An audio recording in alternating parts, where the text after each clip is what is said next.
지난해 11월 자정이 넘은 시각 광주광역시의 한 노래방에서 벌어진 일입니다.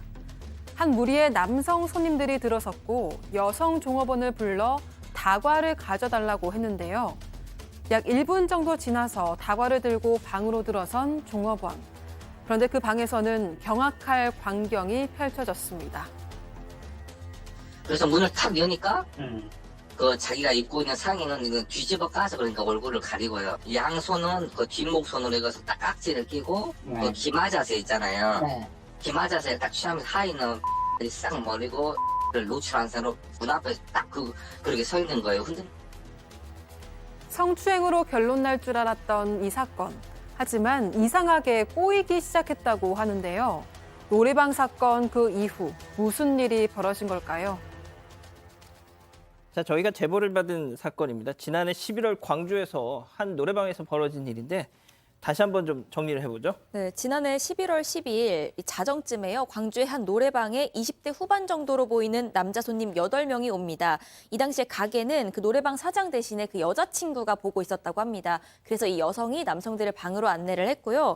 그런데 이 남성들이 자꾸만 카운터로 나와서 뭐 컵을 갖다 달라, 잿더리를 갖다 달라 이런저런 요구를 합니다. 그래서 이 여성이 잿더리를 가져다 주고 나왔는데 남성 한 명이 따라 나오면서 이 과자가 좀 부족하니까 좀 더 갖다 달라 이렇게 또다시 요구를 했습니다.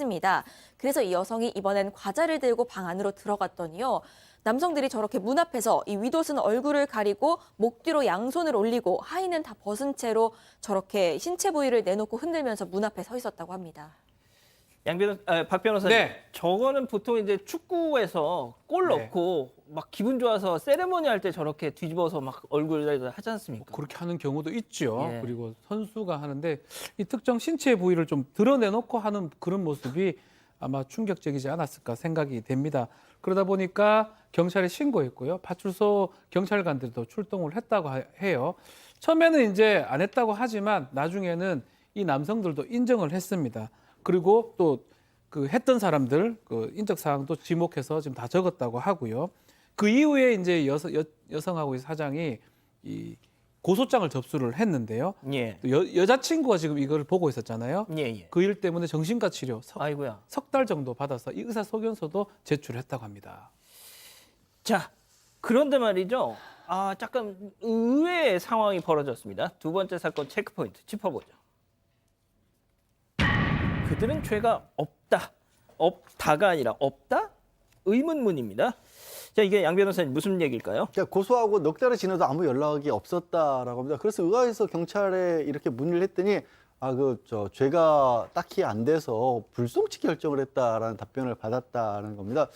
보시면서 좀 도대체 뭔가 분명히 문제가 있는 거 아니야라고 하는데 강제추행이라고 하려면 일단 법적으로는 폭행 또는 협박으로 사람에 대해 추행을 했다라고 하는데 폭행 협박이라는 것이 없었던 것 같고 그다음에 추행이라고 하는 건 되게 이렇게 신체를 이렇게 만진다거나 하는 게 있어야 되는데 그런 건 또 아니었잖아요. 예. 그러니까 이 여성이 분명 어떤 뭐 기분이 당연히 나쁠 수밖에 없고 정신적 충격도 받았는데 이게 과연 성적 자기결정권 침해라고 볼 수 있을지 그게 어렵다라는 거예요. 게다가 그럼 아니 몸을 드러냈으니까 공연음란죄로 되는 거 아니야? 공연을 저희가 또 공공의 장소가 아니잖아요. 불특정 다수가 볼 수 있는 데가 아니라 자기들끼리 있는 데 있고 한 사람의 여성만 또 딱 본 거란 말이에요. 그래서 이게 분명히 나쁜 짓인데 형법전에 있는 범죄 중에 어떤 데에 해당한다고 보기 어렵다는 겁니다. 아하.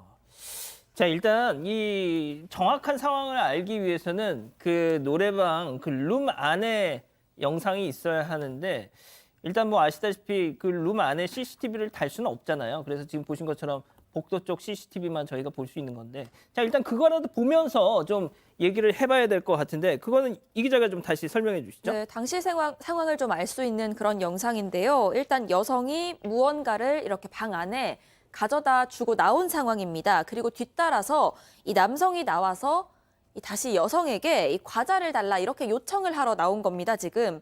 그렇게 요청을 하고 나서요. 한 1분 정도가 지납니다. 이 여성이 아마도 이 과자를 준비하는 시간이었던 것 같은데 이 여성이 과자를 주문을 받았으니까요. 과자를 담아서 들고 저렇게 방으로 곧 이어서 들어갑니다. 네, 과자를 요청받아서 저렇게 들고 들어가는 모습이고요. 그런데 여성이 방을 들어갔다가 들고 간 걸 그대로 들고 바로 다시 나옵니다. 남성이 왜 그러냐면서 따라 나오고요. 이 화면에는 안 잡히는데 이 나온 남성이 다시 들어오라면서 여성을 잡아 끌기까지 했다고 이 노래방 측은 주장하고 있습니다. 자, 일단은 그 피해 여성 그리고 노래방 측의 주장입니다. 이 관련해서 이분들 얘기를 좀 들어봐야겠는데요. 잠깐 들어보시죠. 가지고 가는 시간이 1분, 한 CCTV 보니까 1분 10초 정도 걸리더라고요. 다시 들어가는 시간이. 문 앞에서 들어가려고 하니까 이제 들어올 때 됐어, 들어올 때 됐어. 그 말을 분명히 들었대요. 가게 그 손님 하나밖에 없었고 노래도 안 부르고 있어서 안에 말소리가 다 들리니까요. 이건 이제 고의적으로 들어오게끔 만든 다음에 여자 혼자 있는 거 알고 손님들도 자기들밖에 없으니까 게임에서 진 사람이 이걸 보여주자, 반응을 보자. 저도 100% 이 생각을 했었는 게 어떻게 보면 아하, 게임을 했다. 교수님 좀 어떻게 보세요? 글쎄요, 저는 개인적으로 당시에 여러 가지 어떤 정황들을 종합을 해봤을 때 이 남성들이 처음에 거짓말했지 않습니까? 자기는 그런 일이 없었다라고 했다가 있다라고 얘기를 했기 때문에 그 사람들의 그 어떤 말의 신뢰성이 좀 떨어진다라고 보는데 왜 그러냐면 지금 이제 그 이 여성에 의하면 문을 열고 들어가기 바로 직전에 야 온다 이제 들어올 때가 됐어 이런 얘기를 갖다가 들었다는 거죠. 물론 지금 남성들은 그 부인을 하고 있습니다.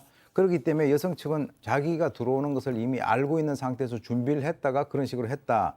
그런데 이 가해자 측은 아니 우리끼리 놀고 있었다. 참 자기끼리 놀고 있어도 그렇게 노는 건 좀 희한한 노는 건데요. 그래서 지금 경찰의 입장에서는 고의적인 노출 부분에 있어서 서로의 어떤 그 진술이 엇갈린다라고 하는데 사실 이게 이제 강제추행 또는 뭐 공연음란 그것이 이제 법적으로 전부 다 진짜 불송치 결정이 날 정도가 되는데 저는 이렇게 생각을 합니다. 실내 바바리맨하고 실외의 바바리맨을 우리가 놓고 봤을 때 그 여성 피해자가 느끼는 그 충격은요. 실외에 멀리서 있는 것보다 바로 눈앞에서 있는 그것이 훨씬 더 충격이 크다는 거죠. 그래서 법을 보완을 해서 그렇지 않으면 앞으로 이와 유사한 거 또 이제 또 따라 흉내냅니다. 그래서 유사한 사항이 다시 발생되지 않는다라고 볼 수가 없다. 그래서 뭔가 좀 보완을 해야 되지 않는가 하는 생각이 듭니다. 교수님도 말씀하셨지만 박 변호사님. 네. 남자들끼리 있다고 저렇게 놀지는 않거든요. 뭔가 이상하고 뭔가 위해를 가하는 모습으로 좀 보이거든요. 뭐 불송치 결정이 나긴 했지만 검찰에서 다시 보완 수사를 요구하거나 다시 뭐 들여다보고 있다고 하니까 법리 적용이라든지 이런 부분은 다시 좀 검토가 좀 필요하지 않을까. 사건이 완전히 끝난 건 아니다라고 경찰이 밝힌 상황입니다. 그 피해자 여성분은 뭐 앞서 들으신 것처럼 정말 지금 정신적으로 되게 힘들어 하신다고 해요. 이 피해자분의 남자친구 얘기 잠깐 더 들어보시죠. 여자친구는 자기는 이것 때문에 스트레스가 너무 올라오고 최초로 한 달 동안은 애가 미쳐버리려고 잠만 자면 그때 그 상황이 계속 맴도는다고 맨날 우리도 너무 억울하다 이렇게 사건이 종결되기에는 사소한 뭐 벌금 하나도 없고 경범죄랑 납치하는 것도 하나도 없다는 게 이게 말이 돼야 대한민국 법이. 자, 교수님 일단 만약에 제 여자친구가 저런 일을 당했다? 저도 저런 반응 보일 것 같아요. 그렇죠. 완전히 뭐 피가 거꾸로 솟게 되겠죠. 그런데 지금 이제 사실 이제 제명이 바뀌어져 가지고 수사가 진행될 것 같다라고 하는 그런 고지에 대해서 이 피해자들이 받지를 못했다라고 얘기를 하고 있고요. 그래서 이제 이런 상황에서 불송치 결정, 물론 조금 전에 우리 박 변호사님 말씀하셨지만 불송치 결정을 한다 하더라도 뭐 이의제기가 되면 다시 이제 검찰에서 수사를 할 수 있긴 있겠습니다만 어쨌건 이렇게 마무리가 돼서 상당히 당황스럽다. 그리고 이제 또 정말 당황스러운 게 경찰에서 전화가 와서 그러면 무슨 죄로 처벌을 받았으면 좋겠느냐라고 이렇게 물어봤다라고 하는데 만약 그것이 사실이라고 한다면 피해자 입장에서는 더욱더 당황을 했을 것이다 이렇게 생각이 듭니다. 그래서 여성은 지금 정신과 약을 복용을 하고 있고요. 악몽을 꿀 정도인데 바로 이 여자친구가 그런 식으로 고통을 당하니까 결국 이 그 노래방 주인인 이 사장님은 이 노래방을 갖다가 1월 말에 폐업을 했다는 거예요. 아이고야. 이게 정말 엄청난 그 남에게 손해를 주는 그런 행동 아닙니까? 그렇군요. 자, 양 변호사님, 일단 이 담당 수사팀의 입장도 좀 정리를 해야 될 것 같은데요. 사실 수사팀에서는 그러니까 수사팀 나름대로는 다 검토를 했다라는 겁니다. 그리고 이의 신청을 할 수 있으면 이의 신청을 하라 그러는데 이게 우리가 이제 죄형법정주의라고 해서 뭔가 범죄로 정해놓지 않으면 처벌하기 어렵다, 처벌할 수 없다라는 원칙이 있지 않습니까? 근데 이런 경우는 사실 생각지도 못한 짓을 한 거죠. 어찌 보면 법을 만들 때는 이런 짓까지 할까? 저는 이제 이런 경우에는 사실 우리가 좀 민사상 정치적 피해라도, 그러니까 손해배상 쪽으로라도 좀 구제할 수 있는 방법을 좀 찾아봤으면 좋겠다라는 생각도 듭니다. 예.